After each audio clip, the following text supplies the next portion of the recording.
Soc Montserrat Roser i soc una gironina que vaig anar al Regne Unit i vaig estar allà de professora universitària a la Universitat de Kent durant molts anys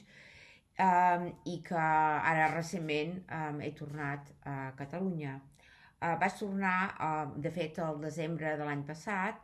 després de passar un any a l'Argentina investigant el reducte identitari dels descendents de catalans a Buenos Aires, i era sobre això que volia parlar-vos avui. Posar que com jo tenia una experiència personal de viure fora de casa, em va semblar que aquest tipus de recerca seria interessant també per oferir una visió des de dins del que era doncs un català que se n'anés a viure a un altre lloc del món. Durant la meva estada a l'Argentina vaig visitar totes les entitats catalanes de la ciutat i com que m'agrada ballar tango argentí, doncs també vaig aprofitar perquè cada vegada que ballava amb algú nou preguntar-li a veure si coneixien algun català o descendent de catalans,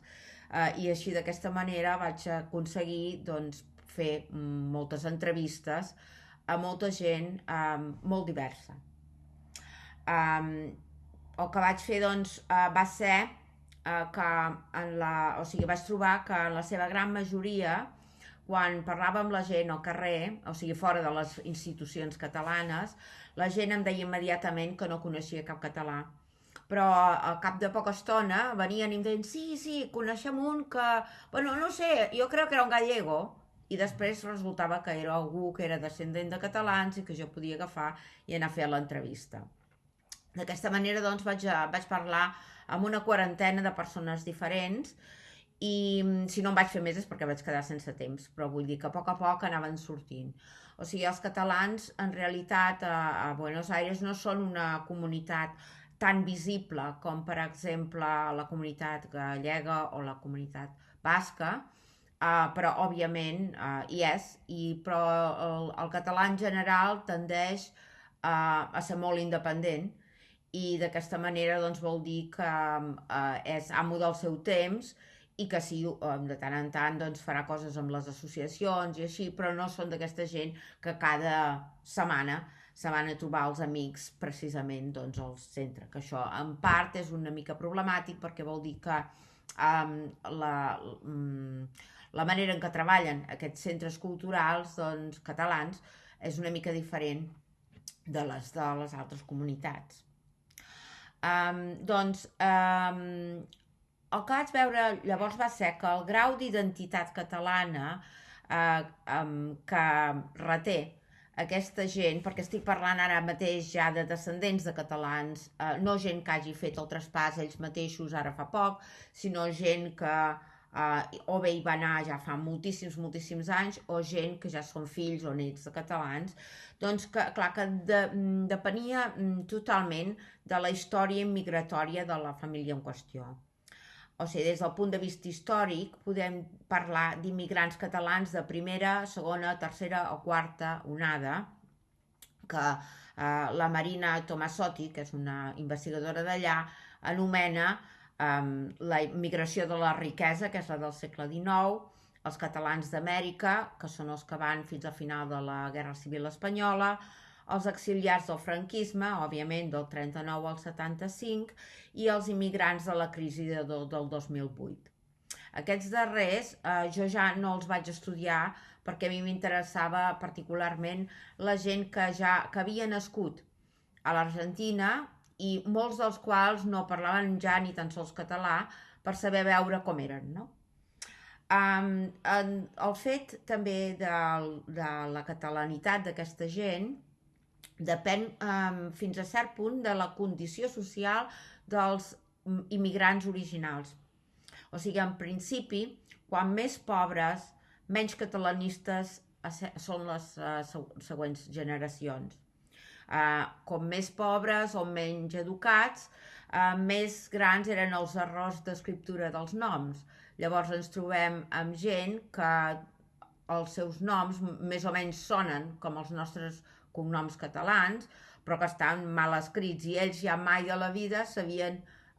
identificat amb els noms catalans perquè els havien escrit malament quan havien arribat, perquè eren immigrants que no tenien papers, que no sabien escriure,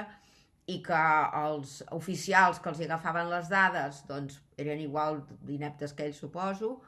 i ho escrivien a la manera que els semblava, i esclar, aquesta gent arribava a l'Argentina i no,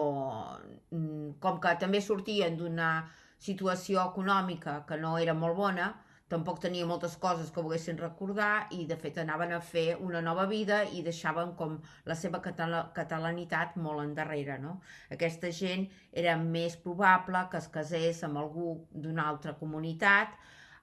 i que tingués menys identificació amb els centres de cultura catalans. Per altra banda, la gent que anava a l'Argentina amb bons mitjans, clar, òbviament, eren més catalanistes, eren més educats, tenien moltes més possibilitats perquè ells creaven els seus propis negocis, tenien més capacitat d'influència i de promoció de la cultura catalana i feien més ús del català escrit, tot i que era moltes vegades limitat. I per altra part, esclar, com que no tenien tanta dependència del seu grup de suport, per dir-ho així, doncs eren més independents i llavors feien la seva vida privada d'una manera més individual i potser no tan lligada a la comunitat. Per altra banda, aquestes coses també de la identitat anaven lligades amb la qüestió de la mobilitat. O sigui, com diguem, per a alguns el viatge a l'Argentina era només un viatge d'anada, s'escapaven d'Espanya i de Catalunya sense comptar tornar mai més. Per a altres, al contrari, doncs era un viatge que ells feien que en certa mesura tenia la possibilitat d'una tornada, i per altres, més avantatjats, volia dir que podien anar i tornar de Catalunya sovint i que podien mantenir-se directament en contacte amb la seva família i amb la cultura catalana i els seus desenvolupaments. Del 1880 al 1939 el nombre d'immigrants catalans va pujar fins a 20.000. Va ser entre el 1850 i el 1910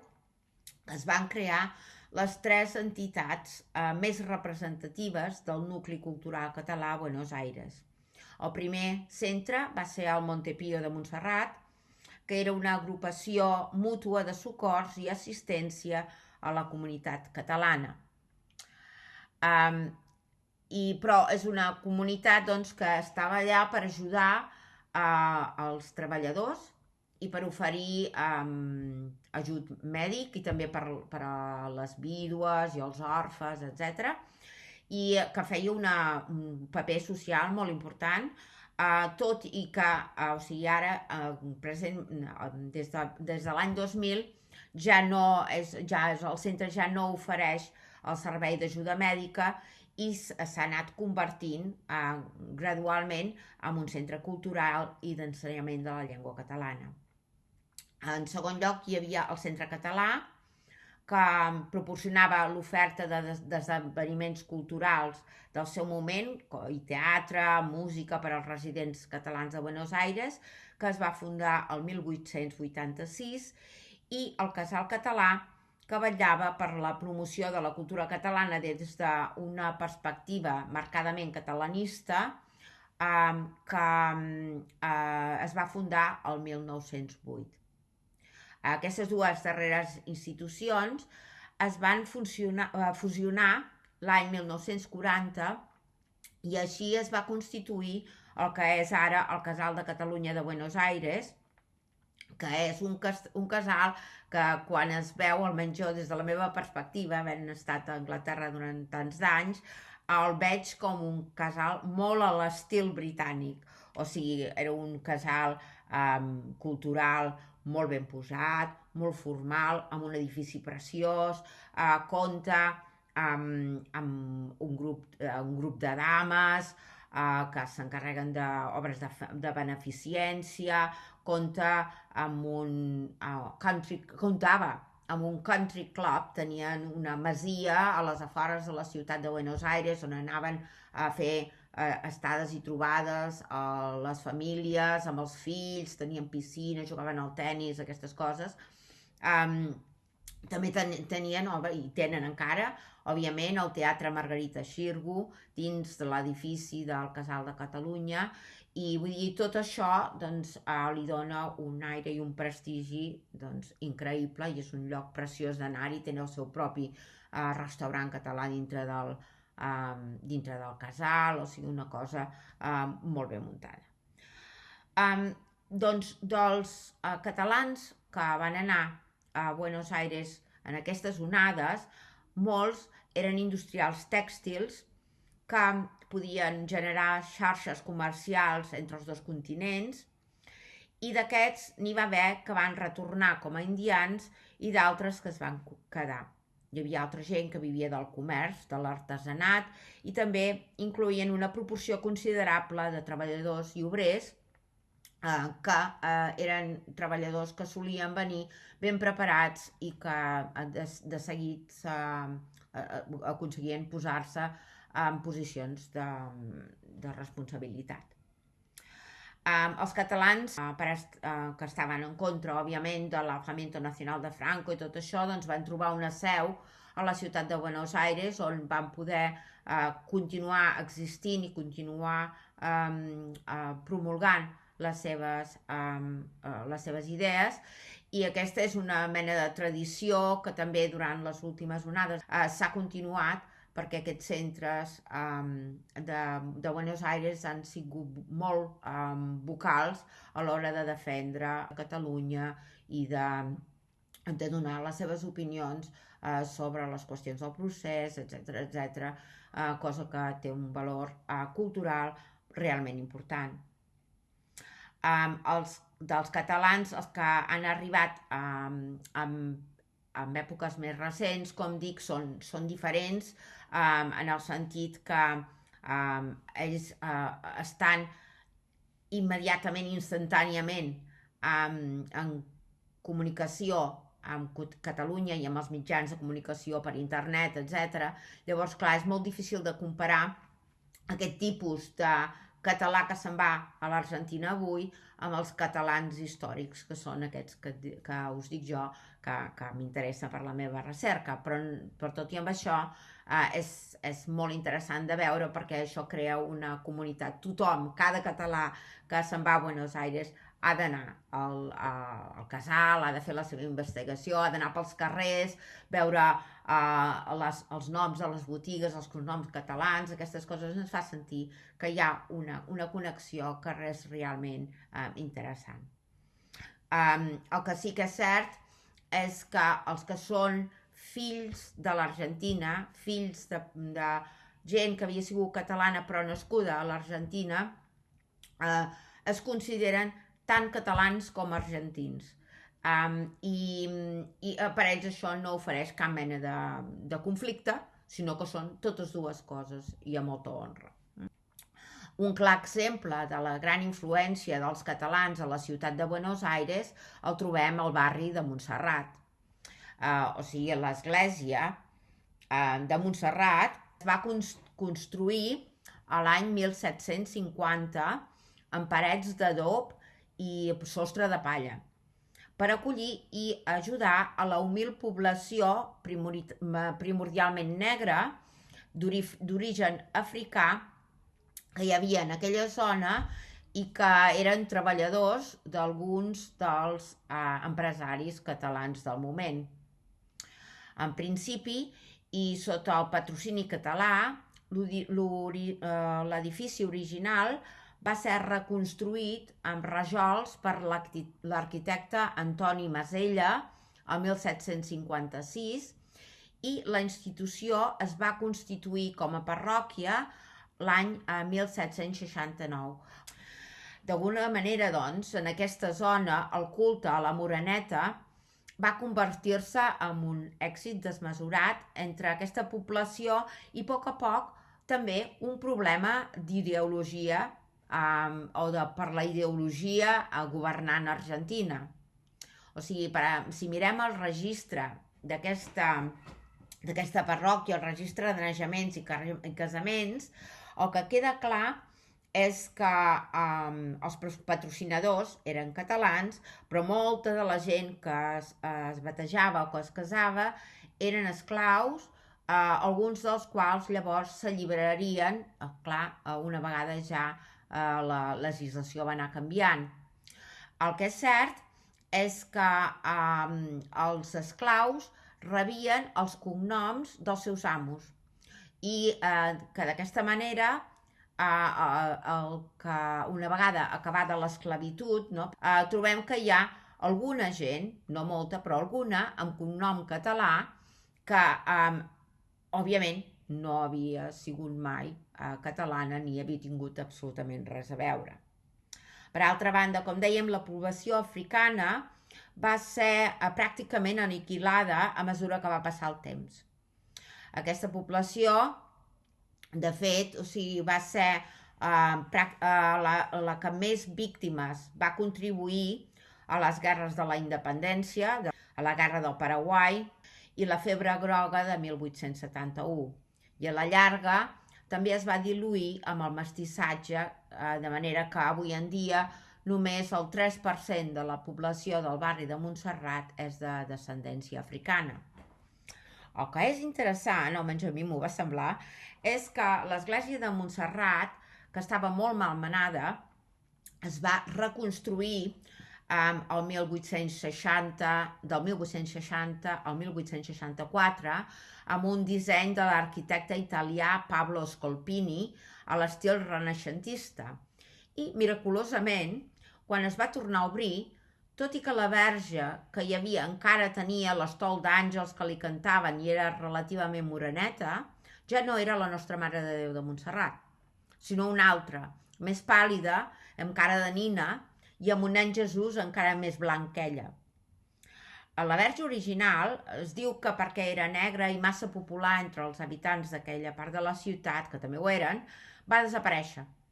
I no va ser fins als anys de la Guerra Civil Espanyola que un altre català va fer una rèplica exacta de la Nostra Verge de Montserrat i els va fer arribar. No obstant això, la nostra moreneta no va tornar més a l'altar principal d'aquesta església i està situada en una petita capella lateral on pot passar fàcilment desapercebuda.